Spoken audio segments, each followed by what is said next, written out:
So Battlefield 2042 is out, and although there are plenty of people talking about server issues, optimization problems, and some of the odd UI choices, I'm gonna be honest. I had a great time playing during the early access release on Friday. Full disclosure, I'm not being paid to say any of this, and I even forgot that the beta was available a month ago. Like, I literally forgot to even install the game and missed the entire event weekend. After hearing about specialists and live seasons, my hype for Battlefield 2042 was essentially zero, so I went into this expecting nothing, but I played for nearly 6 hours straight on Friday, and I really just couldn't get enough.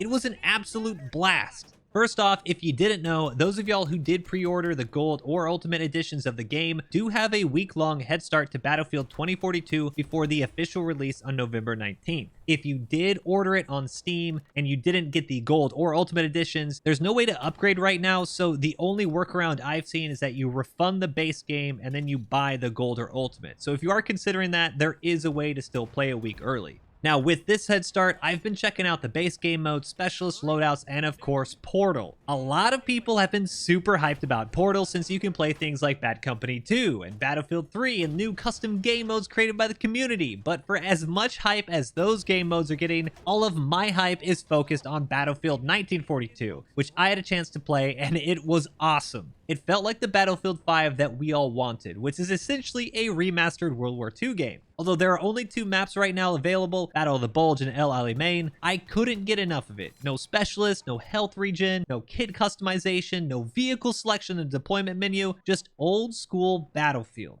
Back in the old days, I primarily played vehicles in 1942, so I hopped in the tanks on this one and I just couldn't stop smiling for the entire round. El Alamein was absolutely incredible to play, and although it was obvious we were missing the self-propelled vehicles like the Priest and Vespa, the Panzer IVs, Tigers, M10 Wolverines, and Shermans, plus the Stukas, BF109s, Spitfires, and B-17s made for an incredibly nostalgic game.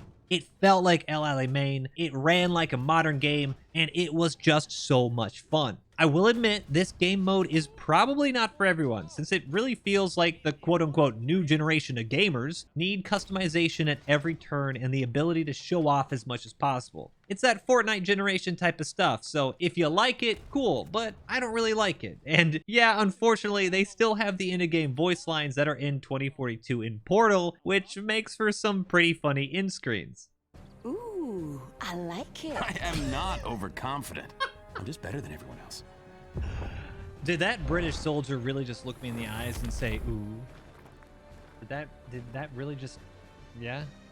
But for those of us who do want a nice change of pace, and if you just want to play some old school Battlefield for a few rounds, Portal is a fantastic way to spend your game time. I did also get a chance to check out Rush, which was fun, but the clunkiness of 2042's attachment system did make it a little difficult to figure out a proper loadout, since it took me literally until almost the entire round was over before I could figure out how to put an optic on my G3. Still, it was fun, it felt like Rush, and I just really love the ability to check out of 2042 and play Bad Company 2 without having to worry about swapping games, population issues that might be in older games, and of course the crazy server admins that come with these old school Battlefield titles. Now, for the base game itself, I was able to play everything but Hazard Zone since the servers were unfortunately having issues by the time I got around to it. Conquest with 128 players feels pretty crazy, and although a lot of people have said that the maps feel empty, I've got to say I completely disagree. Maybe they just don't know where to spawn and end up deploying from main or an objective that isn't being contested. But I was almost always in the middle of a firefight, about to get into a firefight or disengaging from a firefight so I could sneak around somewhere else. After the initial rollout, players from both sides are everywhere, and although some maps are insanely huge, there's usually a couple of areas where it's an absolute grind if you do want constant infantry action, like the ship on Discarded, which felt a lot like Operation Metro at times. My only real complaints about the maps were the weird intros at the start of each round. Unlike other Battlefields where you can mess around with your kit at the start of the match, in 2042 you get force spawned when the game starts, and you have to watch this little cutscene of yourselves deploying. It reminded me a lot of Call of Duty Warzone, which 2042 obviously copies a lot from, but it's just, I hated it. Taking a moment to reset and join the game when I wanted to, especially if I want to tweak kits depending on the map and the game mode we were in, is huge, and these 4 starts just kind of bummed me out. Breakthrough is probably the most chaotic game mode I have ever played in any game, and that is surprisingly a good thing. I played as the attackers on the map Hourglass, and the start of the round was absolutely insane. Everyone was dropped in by condors, we all started charging headfirst into the defensive line of the enemy, only to eventually grind it out through the desert and break into the city center. It was awesome. It was chaotic, but it was awesome, and if people are genuinely saying that they are playing this game and not finding anyone to shoot at, I don't know what to say.